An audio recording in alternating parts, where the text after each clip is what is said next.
All right, everybody. Well, welcome back. It has been a great week of football. Week 8 in the books with in the tri-state area, Cincinnati, North Kentucky, Indiana. Of course, this is Tri-State Football's Monday Night Rewinds. Myself, your host, Daniel Kuhn, with my co-host, Jacob Berkemeier.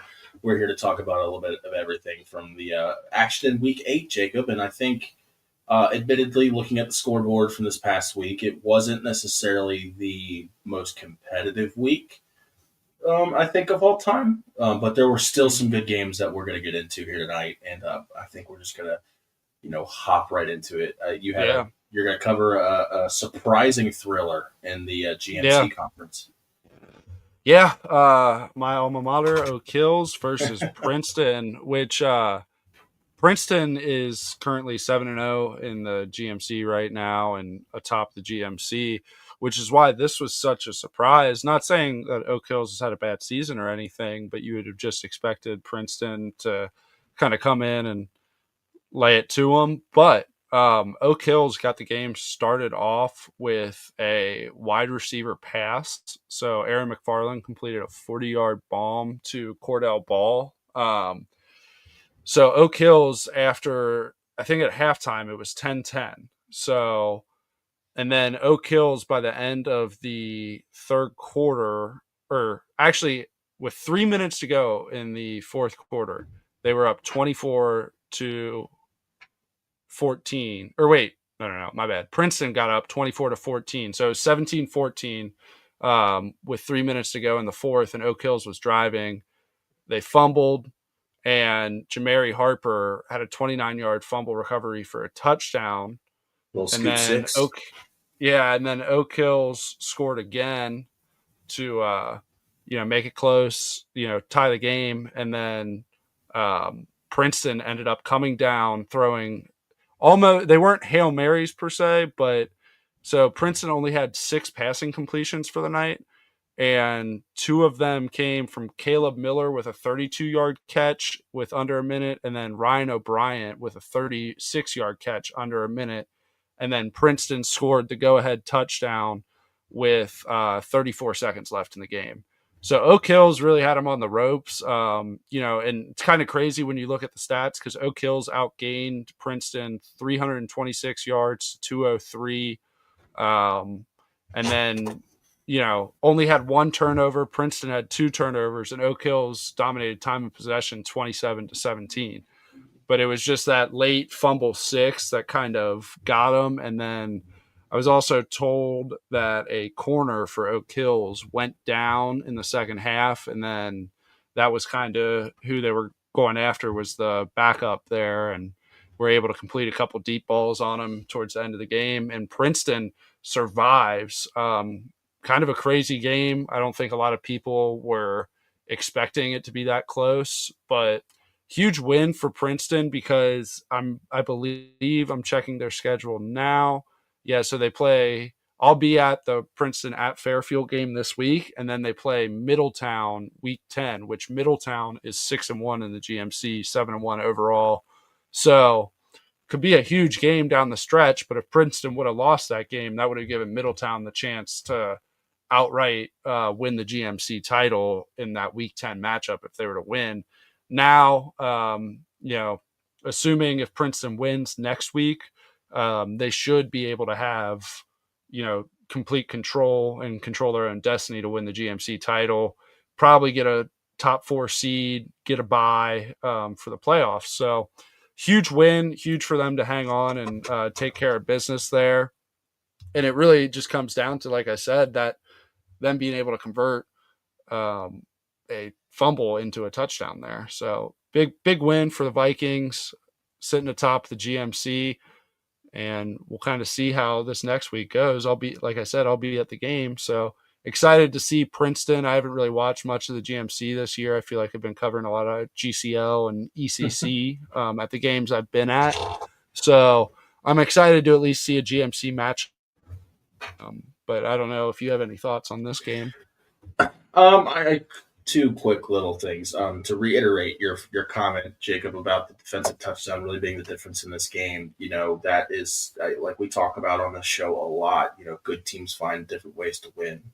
and Mm. Princeton, besides that week one, tough game against Moeller. I mean, they've been on a roll. And Yeah. every once in a while, you're going to find yourself, you're sitting high, you're on top of the mountain, you're dominating the conference, and a little scrappy opponent like Oak Hills comes in. Or I guess it was at Oak Hills, so Princeton went to Oak Yeah. Hills, but still, it's a scrappy opponent. You've got to you find yourself in this position, and they found a way to win, and that's what makes a good team. On the flip side of things, right? Oak Hills, not a team we talk about a lot on this show. I know it's your alma mater, but Yeah. still, that's not a team we really kind of talk about in the GMC, but they've had a quiet little decent season, right? Correct me if I'm Yeah. wrong. They're 4-4, correct? So they're sitting at Yeah. 500. So Yep. 500 ball, that's not a bad season at all, I think, from their perspective. And I don't, correct me if I'm wrong here, but if I don't know what their schedule is for the last 2 weeks of the season, but if they win a few more of these games, they could find themselves in the playoffs. And Yeah. listen, despite it being a loss, I mean, to take, a proverbial top team in the city in Princeton to the absolute wire, you know what I mean? It is a Yeah. momentum builder for a team like that. It's a tough loss. I'm sure they really wanted that one, but still, I mean, there's positives to take out of that, and they can build off of that and move, get some momentum going into those last 2 weeks, take care of business, and keep rolling into the playoffs, and they can maybe make a little bit of noise and surprise some people. Absolutely. And they, according to Joe Idle, which is their unofficial Harbin rankings, but they're usually pretty spot on for the playoffs. Mm-hmm. Princeton right now is sitting at 4, and Oak Hills is at, my apologies, 10, and they control their own destiny. And they play last 2 games of the year are against Lakota West and then Fairfield. So, Those aren't two you easy know, games, but I no, mean, but they also played Princeton the toughest out of any of the teams in the GMC. That was the yeah. smallest margin of victory. And Oak Hills, I know they're young. They have some young receivers. Cordell Ball's only a sophomore, and right now he's leading the GMC in receiving yards.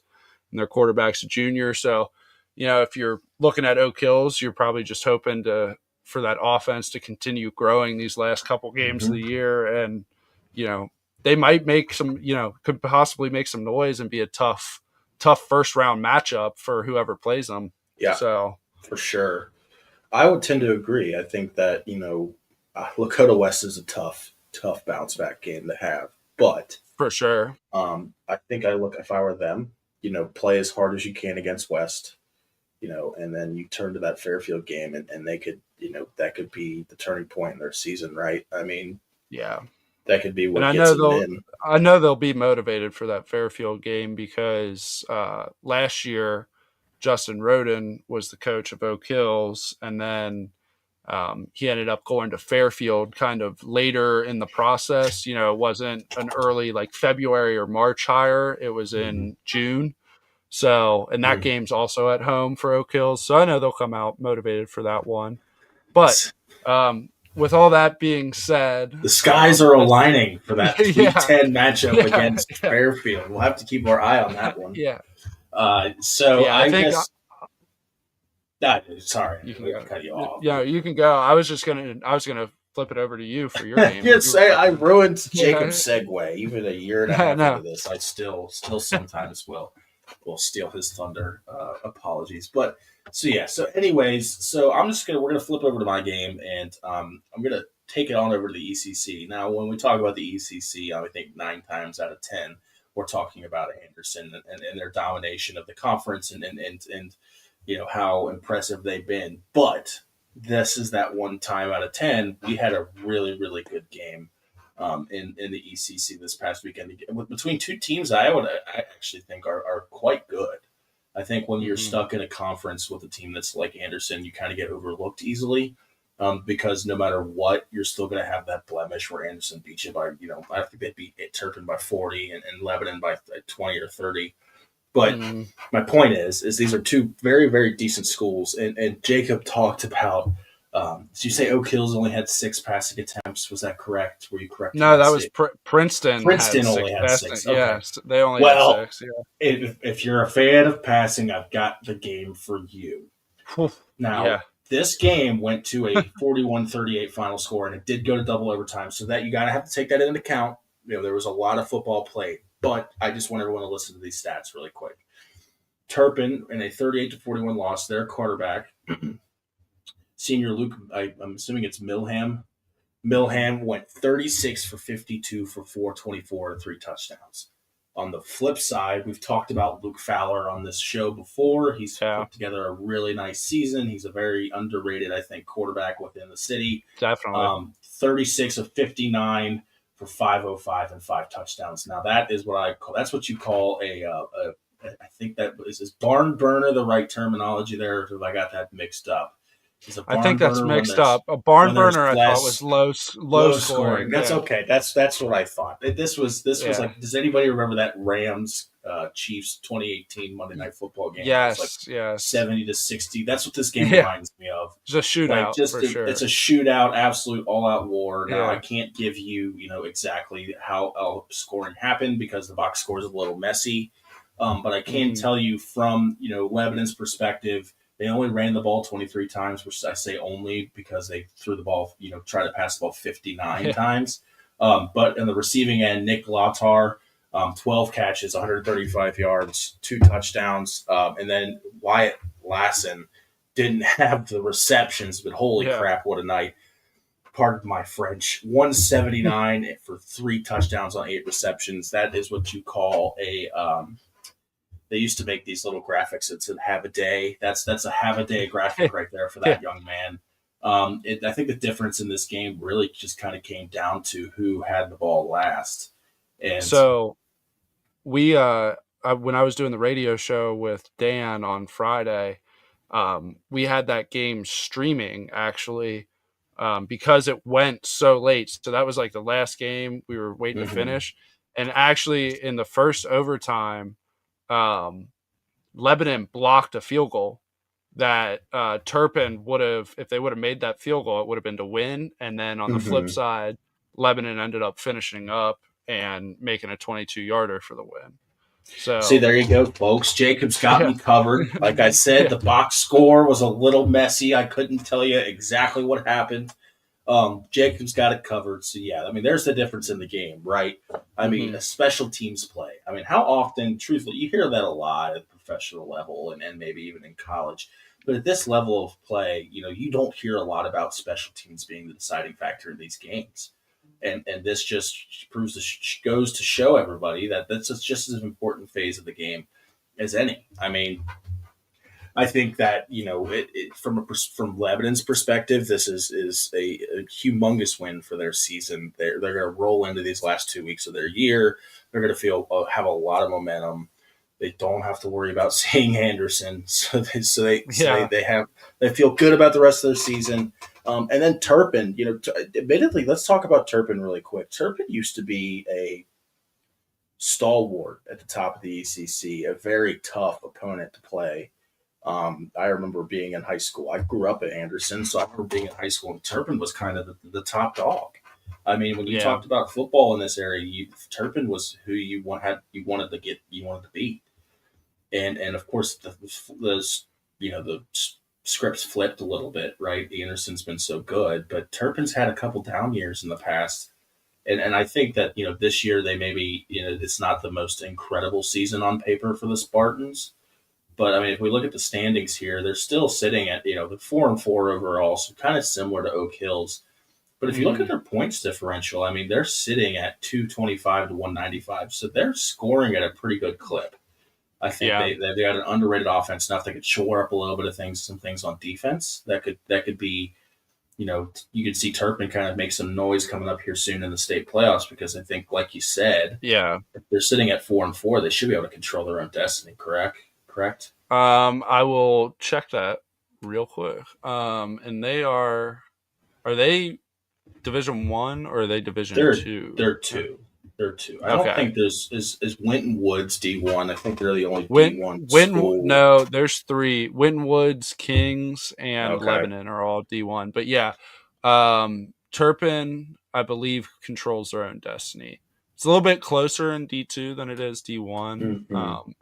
And that we'll talk about playoffs a little bit more in our next segment. Mm-hmm.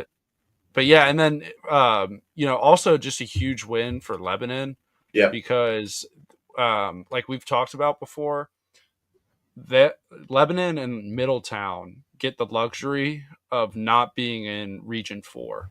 So they will avoid St. X, Elder, Moeller, Princeton, like Yeah. all of those schools. Right now, Middletown's the number one ranked team in Region 2, and then Lebanon is 7. So Lebanon, that win there was huge for them, and they play Mm-hmm. Walnut next week. So should be, a good game for them. Should be a win, and that'll probably seal their playoff hope. Like Yeah. they'll be good spot for the playoffs, probably get a home playoff game. So I think Lebanon's definitely an underrated team and a team to look out for. Like I wouldn't be shocked, but again, we don't cover up in Dayton a lot, so I'm not as Mm-hmm. familiar with some of the Region 2 teams, but I mean, from what I've heard about Middletown and then what I've seen going to a Lebanon game too, I think I wouldn't be surprised if they matched up in the regional finals in that region, and it's one of those two coming out. Both really good teams. Yeah, absolutely. And then one quick little nugget for the listeners or watchers here. Greg, in his Blitz 5 Top 25, has mentioned that Luke Fowler's mark of 505 passing yards is a new school record. So, Wow. Yeah. yes. So, an impressive night for Fowler. Yeah. Um, and I think one last thing on Turpin, they're sitting at 4-4, but if you look at who they played last week, they ran into the Anderson buzzsaw to come back, Mm-hmm. play a good Lebanon team that close. I mean, despite it being a loss and it's a suck, it stinks to lose and double OT, but I mean that's a great launching point I think for the rest of their season. Yeah, absolutely. So, with that being said, do you want to transition into our next segment? Sure, yeah. So me and Jacob talked about this before the show. We're already at week 9, which is crazy to fathom because it feels like it was week 1 a week ago. Yeah. Yeah. But we're already week 9, so that means playoff season is right around the corner. And I think the big elephant in the room in terms of we're going to talk about playoffs. Elder is rolling. Obviously, we talked about them last week. They got that humongous win over Moeller. Um, Took their first outright GCL South title in I think over 15 years. And then of course they're now 8-0 for the first time since 1991. So that begs the question, are they the favorite at this point? Now, obviously, we can't speak about some of the schools from outside of our area. You're talking, I know Olatangi Mm-hmm. is really good this year, but from our perspective, it feels like Elder is on their way to being the favorites for the state title this year in Division 1. Yeah. And so, yeah, right here I have Joe Idle, pretty trustworthy source here to kind of analyze some of the playoff score or, regions where people are going to kind of shake out. And yeah, so somebody in the chat also pointed out I did leave out West Claremont, Walnut Hills, and Little Miami, all from the ECC, along with Milford and where's the other one? Winton Woods. So there is about half the ECC is D1, the other half is D2. Well, But thank you, Chris. I did not know that. yeah. So appreciate the help from the chat, and but yeah, to get back to Elder, just you can kind of see they're 8 points ahead of the nearest, so I'm pretty sure they're gonna have the one spot locked up. Because do you want to check for me real quick? I believe they play Eyes next week, or did Moeller just play Eyes? I know Yes, it was like Moeller just Eyes. play Yeah, so I think St. Ives Elder. and I think Elder plays Eyes next week, and they do not. I believe St. X they plays don't. St. Ives. Elder Okay, has I had them mixed Bishop up. Chatterd. I don't know that school. They're from Indianapolis. Yeah, I don't either. But even if Elder drops one in the last two, I'm pretty sure they have the 1 seed locked up. And I mean, just an absolutely crazy season that they've been having. Their defense is just unbelievable in the games that I've watched. And I think that's really been their calling card all season. But I think you've seen so much development out of the offense too, because earlier in the year, the offense wasn't really humming as much as it has been. You know, Tommy, Tommy Becker, he had 4 touchdowns last game for Elder. And I mean, he's just been running like an absolute animal all season. He's had a really good year. And then Caden Estep has just been steadily rising all year and has really turned himself into one of the better, probably a top 3 to 5 quarterback in the city.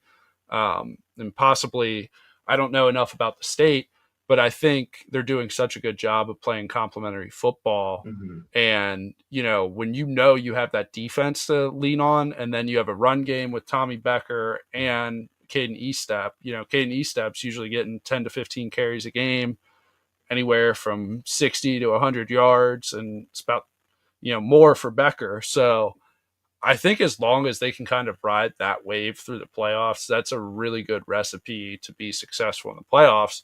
The hardest thing with this region is just you're probably going to see one of the GCL South schools, for a second time this year, and you're going to have to go beat them for a second time. So that's the only thing that I think would maybe just not necessarily be concerned about, but you just know going in to this playoff run for Elder that it's like you're probably going to see X or Moeller at some point down the road. So, and you don't want to look too far ahead, but I definitely think the expectations for this Elder team are, pushing it to state. I think they should have all the confidence in the world. They beat, Elder was not ranked in our top 5, at least. I know they were ranked. I'm not sure where they were at, week 1 for us, but I know it wasn't 1. Moeller and X were the 1 and 2. So for them to kind of overtake both of those schools and beat both of those schools pretty convincingly, I think that bodes really well for their success in the playoffs. I can't lie to you, Jacob. You look at this. I'm assuming this is Region 4. Am I correct? This is Region 4, and we can look at this region, man. Like, listen, Elder is absolutely, I think, top dog at this point. They've proven that they are what they can keep up with anybody. They can defeat you in a lot of different ways. Like Jacob said, they play great complementary football. But you look at this region, and it's just like, gosh, like, where there's no breaks, right? I mean, Moeller, X, Princeton, Winton Woods, East, West. Yeah, like it's just it goes on and on and on. But that being said, I think that the resume they put together at this point in the season is absolutely worthy of being the favorites, at least from our perspective. I'll have to do a little bit of research on the old Tangy or the Orange. What a great name that is. Yeah. But they're really tough this year as well, at least from what I know from Max Preps. My point is I think that they're definitely in the driver's seat for this region, which is a big statement, because how many in a row has Moeller won at this point? It's quite a few. Yeah. So it'll be interesting to see how this all shakes out here in a couple of weeks. It won't be long now. We'll be fully knee deep in this stuff, but definitely excited. It's exciting, I think, for Elder and their fans to have as great of a season they've had. And then our chat, Mr. Chris Uran. Hoping I'm pronouncing his name right. It's Derek Uran's dad. Okay, Jacob knows him. He pointed out that Bishop Chathard.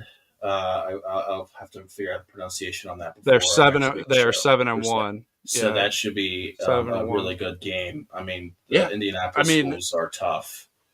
Schedule doesn't get any easier. It looks like and it is really good that it's not like you have a layup, or something, an easy game. It's good that they're gonna kind of get tested one more time and have something, tough game to play for, and maybe it'll be a different look than what they've been used to seeing. So. But I think it's really big that you lock up home field advantage in the pit as well. I For think sure. that's one thing that can't go over because that atmosphere there is, so important.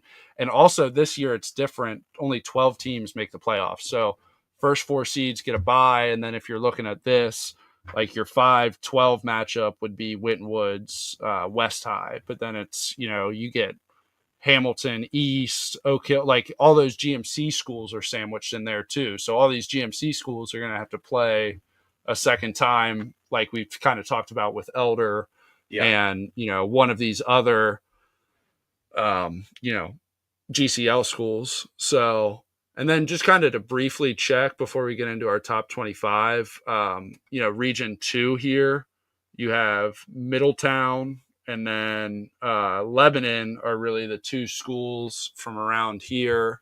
And that's what I was saying earlier with Lebanon and Middletown as well. I think they have a really good chance to, make some noise in this region and one of those teams to, come out on top. And And can't forget then about we'll go, Springfield. I know they're not in our air territory, but they are always yeah, so they tough. are a tough out for sure. Um, and then, moving on to D2 Region 8 real quick. You see Anderson, Kings, Harrison, LaSalle all in there. Xenia is usually pretty solid Mm-hmm. year in, year out, I feel like. And then Turpin's down here at, is that, 11, and then Aiken at 12. So definitely got some schools here in D2 from Cincinnati that can make some noise. I mean, we're obviously all going to assume Anderson will take this region again, like they have the last couple of years, but you never know. Any given Friday, something could happen. Something like that, And right? then we were talking about it on the show on Friday. Apparently, this is Greg's favorite region. Region Okay. or Region 16, so Division 4. And you can obviously see why. We got Indian Hill, Taft, CHCA, Clinton Jeez, old Fates. Massey, Wyoming, Roger Bacon. Really, really good division. And I mean, That's a I could loaded. totally, I, That's a loaded region. my pick, I would honestly probably pick Taft, but Indian Hill's been lights out all year as well. Yeah. So, um, you know, kind of, I know we kind of started this segment with Elder, but I just felt like since we're approaching week 9, we should kind of just, explore some of these other schools and where some of these other teams sit at. So, I think yeah. it's time to just quickly run through the Blitz top 5 tops. We've talked about, I think, every school in the top 25 almost at Yeah, this point for probably. that segment. But no, We'll breeze through it real quick. Greg's onto something there with that region. That is a tough region. A crazy region. You're in, you're out. And yeah, I'm pulling up the Blitz 525. I think that really quick bridges really quickly to just shout out Indian Hill. They've just had such an incredible year, and they continue to keep rolling through the CHL, and they'll be really tuned up for the playoffs. So I hope they beat Taft because Indian Hill's defense is quite good, and we all know what Taft's offense can do. So that would be one heck of a matchup for sure. Yeah, absolutely. So yeah, kind of as we've talked about, Elder at 1, they play Bishop Chartered, and 7-1. They're a smaller school, D3 or D4, but I guess Cathedral and Roncalli are their rivals. So, a good matchup for Elder.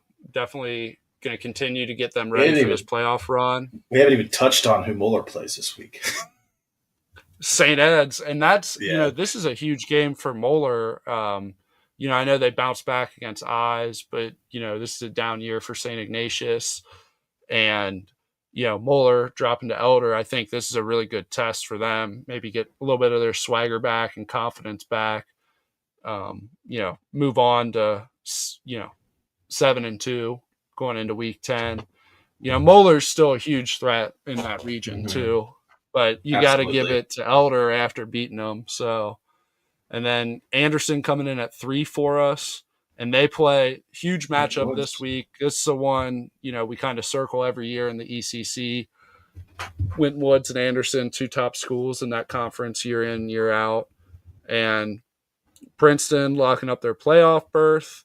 So now they got to beat Fairfield. And then week 10, if they beat Fairfield, would have to beat Middletown for the GMC title. St. X, it was actually, this game was a lot closer. It was like, I think they were down It was 7 closer to than the score. 6. Yeah. Yeah, they were down 7-6 going into the fourth, and then they just lit it up in the fourth quarter and scored 3 touchdowns. So huge win for the Bombers, though. Definitely dropping 2 to Moeller and Elder was rough, but they have St. Ives now, so quality losses, they right? can. Yeah, right. Yeah, not bad losses at all. Yeah. And St. X is still really good. So then you got Kings has been such a surprise this year too, man. Just 7-1. They got a really good squad. Beating Milford last week, and not an easy turnaround for Turpin either. After playing that double OT game, you got to go into a 7-1 Kings. So see how that matchup shakes out. Right? You don't sleep on Turpin if you're Kings. They can play it tough. Absolutely. Yeah, they've been playing teams close, and then Winton Woods won against West Claremont, and that was a crazy game because I'm pretty sure Winton Woods held West Claremont to like 20 total yards. My gosh, Landon Young. Yeah, that was early in the year. Yeah, that stat that if he ran over 100 yards, West Claremont was undefeated. I guess that's out the window. I don't think he got 100 yards last week. No, I don't think so. No. But and then Taft, we've talked about them. Taft is just loaded with talent in that D4 region. They got a lot of Division I guys, D1 college kids that play for, get recruited there. So Taft, I'm sure, is looking to finish their year undefeated, rolling into the playoffs. They have Aiken upcoming. And Highlands, lost a tough one to Elder last week. But, I mean, Elder they just enforced their will that whole game. And I think they realized early on that they were winning in the trenches because they really shut down Taden Lorenzen. And then, just on the flip side, they had, Tommy Becker had 4 rushing touchdowns. So you're talking about just enforcing your will. So huge win for Elder, obviously, last week, but I don't think that's anything for Highlands to get down on themselves about. That's a really good, and we talked about that last week. That was such a good, get you ready for the playoffs game. As we're expecting them to kind of go down the road and, get past their region and make it to state. So you're going to see probably a team like Elder, maybe not exactly like Elder, but to have that look and to play a really good team from Cincinnati, on the next one, really quick. I'm sure this is a typo, but man, LaSalle's really swinging above their weight class, going out to play a college team. Yeah, just Louisville. Yeah, I'm assuming Louisville St. X, maybe. Yeah, that would probably be my guess. Lakota West clinching a playoff berth, and they beat Sycamore. Tough year for the Aves.